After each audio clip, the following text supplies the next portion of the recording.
नमस्कार दोस्तों, welcome to the part 10 of the series rooms in vastu.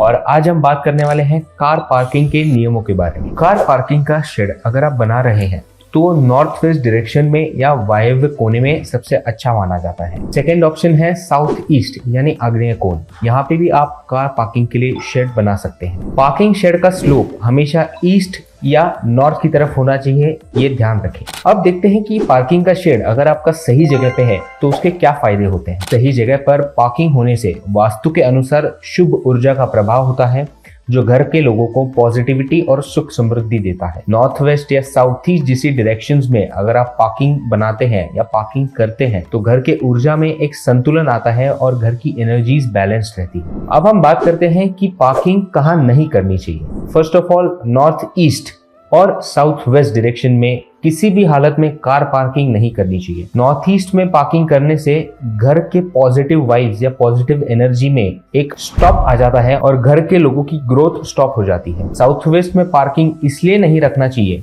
क्योंकि कार एक मूवेबल ऑब्जेक्ट है जो सिर्फ एक स्पेसिफिक टाइम पीरियड के लिए आपके घर में होता है। तो इसे अगर आप साउथ वेस्ट डायरेक्शन में रखते हैं तो साउथ वेस्ट स्टेबल नहीं रह पाता और लाइफ में इंस्टेबिलिटी और चंचलता दर्शाता है। अब बात करते हैं पार्किंग या कार ड्राइविंग के बारे में कुछ जनरल टिप्स।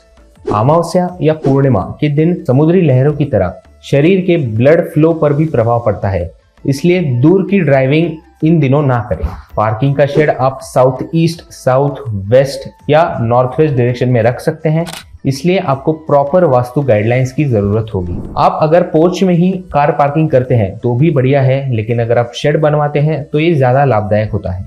पार्किंग की best placement north west direction में होती है और optional placement south east direction होती है। नॉर्थ ईस्ट और साउथ वेस्ट यानी ईशान्य और नैऋत्य कोण में पार्किंग करना वास्तु के नियमों के खिलाफ है और इससे घर में नकारात्मक प्रभाव हो सकता है। Thank you for watching this video. Make sure to like, share and subscribe the channel. हम इस सीरीज में ऐसे ही अलग अलग रूम्स के बारे में डिस्कशंस करते रहेंगे। So stay tuned and live a vastu life. Thank you. घर की गलत दिशा से जिंदगी में रुकावट आती है, लेकिन इसका एक पावरफुल सॉल्यूशन है वास्तु कुंडली रिपोर्ट। हम आपके घर का लेआउट एनालाइज करके हर रूम के लिए एक सही डायरेक्शन देते हैं, और जब हर एलिमेंट वास्तु के हिसाब से सही हो तो घर में सुख शांति तो आनी ही है, पैसों की रुकावट खत्म हो जाती है, फैमिली रिलेशनशिप स्ट्रांग होती है, हेल्थ और मेंटल पीस बेटर होती है और आपका करियर और सोशल स्टेटस ऊपर जाता है। हर किसी से सुन के, टोटके और पॉडकास्ट से वास्तु के उपाय लेना बंद करिए। सही वास्तु एनालिसिस करवाइए और अपने लाइफ को साइंटिफिकली बैलेंस करें। टेप लगाने से या छोटी मोटी चीजें बदलने से सिर्फ मन को सुकून मिलता है, लेकिन असली फर्क नहीं पड़ता। ऐसे ही वास्तु टिप्स के लिए फॉलो करें, चैनल को सब्सक्राइब करें और नीचे दिए गए लिंक पे क्लिक करें।